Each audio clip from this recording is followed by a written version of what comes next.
In the intricate dance of existence, every moment balances on the razor's edge between order and chaos. Life, much like the roads we travel, is a network of infinite possibilities, some leading us safely onward, others veering into the unexpected. The laws of physics govern the motion of everything around us, yet even the most precise calculations cannot predict the unpredictable impulses of human will and chance. Like leaves caught in the wind, our actions ripple through time and space, creating consequences far beyond our sight.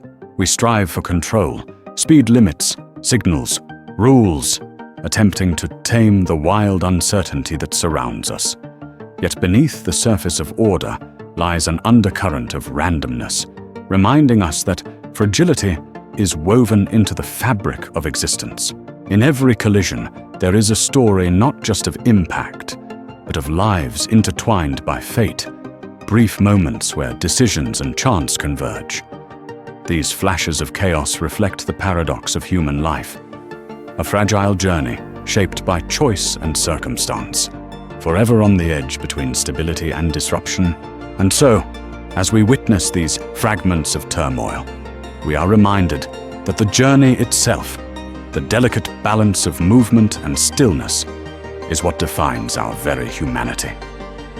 Beneath the vast canopy of the natural world lies a delicate web of life, where every creature, great or small, plays a vital role. From the tiniest insect to the majestic predator, nature is a symphony of interactions, balance, and survival. In the quiet moments of dawn, the forest awakens. A chorus of birdsong fills the air, and the rustle of leaves tells stories of creatures stirring from their slumber. Each animal moves with purpose, guided by instincts honed over millennia, adapting to ever-changing environments. Predators and prey dance an ancient dance, a cycle of life and death that fuels the renewal of ecosystems. Cooperation and competition weave together, sustaining the fragile harmony that keeps the natural world in motion. But this balance is fragile, threatened by forces beyond the wild. Human hands shaping landscapes, altering habitats, and challenging the resilience of nature's intricate design. Yet, in the resilience of a growing seed, the soaring flight of a bird, or the patient gaze of a watching deer, we find a reminder of nature's enduring spirit, a testament to life's relentless will to survive and flourish. The universe is a vast ocean of time and space, stretching beyond the limits of human imagination. Every star, every planet, every grain of cosmic dust tells a story older than memory itself. Time flows like an endless river, carrying galaxies across the cosmos in a dance that has lasted billions of years. Yet for us, time is both a companion and a mystery, a force that shapes our existence, yet remains intangible. From the fiery birth of stars to the silent collapse of black holes, the cosmos reveals cycles of creation and destruction, of beginnings and inevitable endings. In this grand tapestry, we find our own fleeting moment, a brief spark of consciousness amid the infinite. The deeper we gaze into the night sky, the more we realize how little we truly understand. Each discovery unfolds new questions, reminding us that knowledge is a journey without end. And perhaps it is this very mystery, the vast unknown, that fuels our desire to explore, to seek meaning beyond ourselves, and to grasp the fragile threads that connect us to the universe. In the age of silicon and circuits, humanity finds itself at a crossroads, where the line between creator and creation blurs. Technology, once a mere tool, now shapes our very perception of reality. We build machines to think, to learn, to mimic the complexity of the human mind. Yet, in this digital reflection, we confront questions about identity, consciousness, and what it truly means to be alive.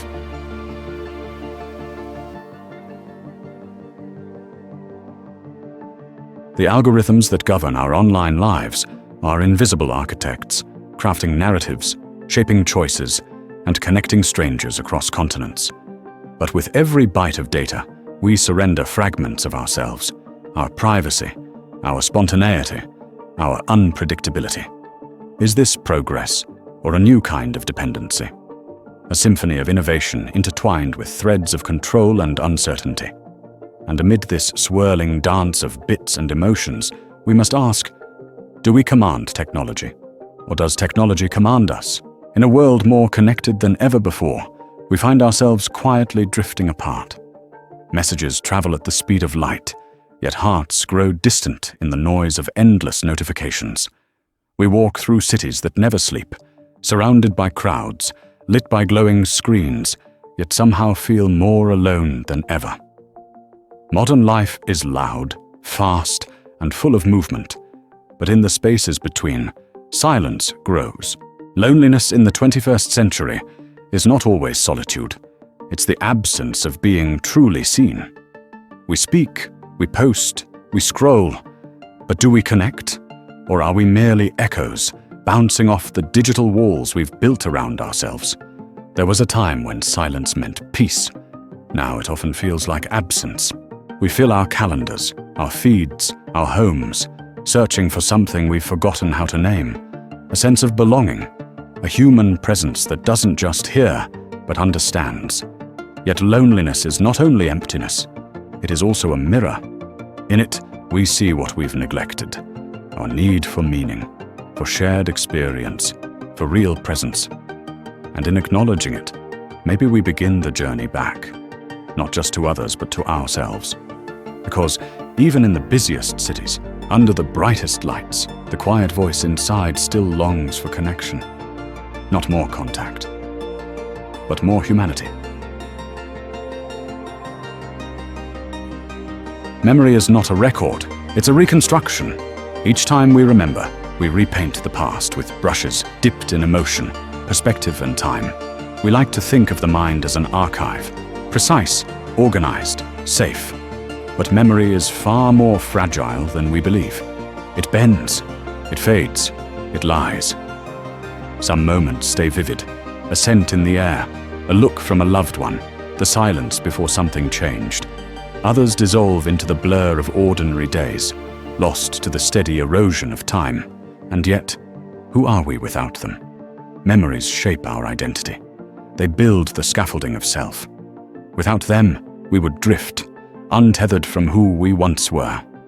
Time moves forward without hesitation, but memory folds it back, rewinds it, stitches it with dreams and fears.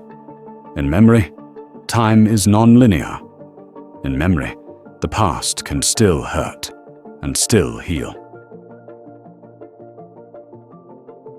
But there is a paradox. As we live longer, we remember less clearly. As we accumulate more experience, we lose pieces of the road behind us. A name, a voice, a face at the edge of recall. Still, we hold on through photographs, through stories, through repetition.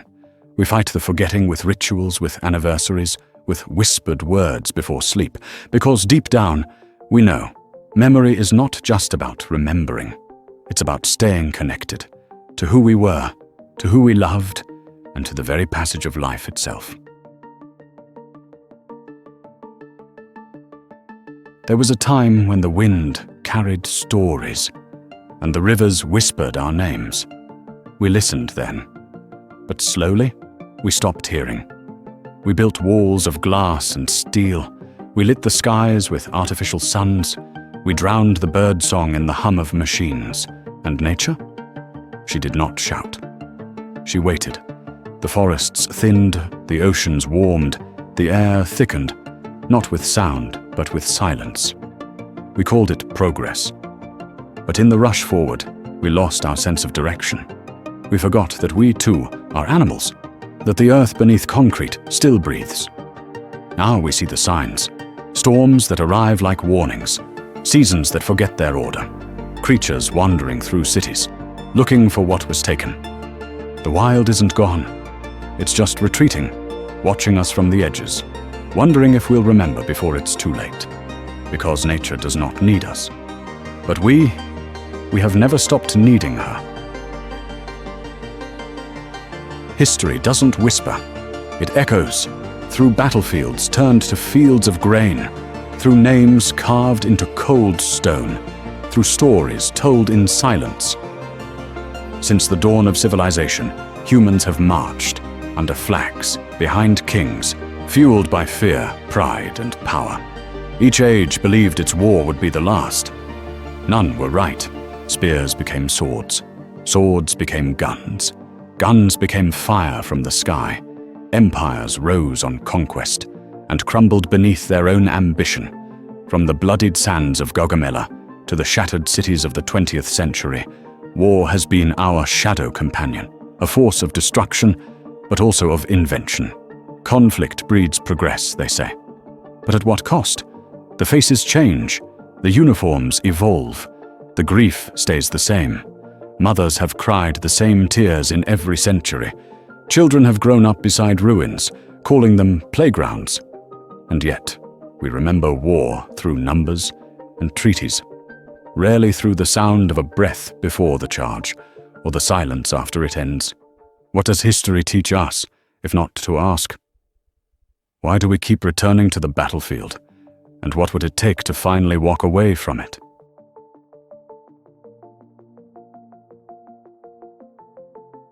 Time does not speak in words. It speaks in ruins, in crumbling columns and buried roads, in maps where nations no longer exist, in languages no longer spoken. Time is not just a measure, it is a witness. It watched as stone turned to empire and back to stone. It watched kings rise to thunderous applause and fade into footnotes. History remembers names.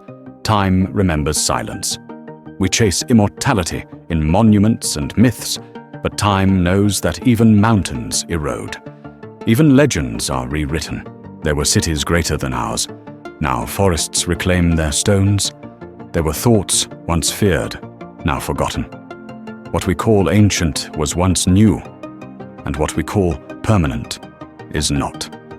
The clock does not stop, but it does not rush either. It waits patiently for everything to return to dust.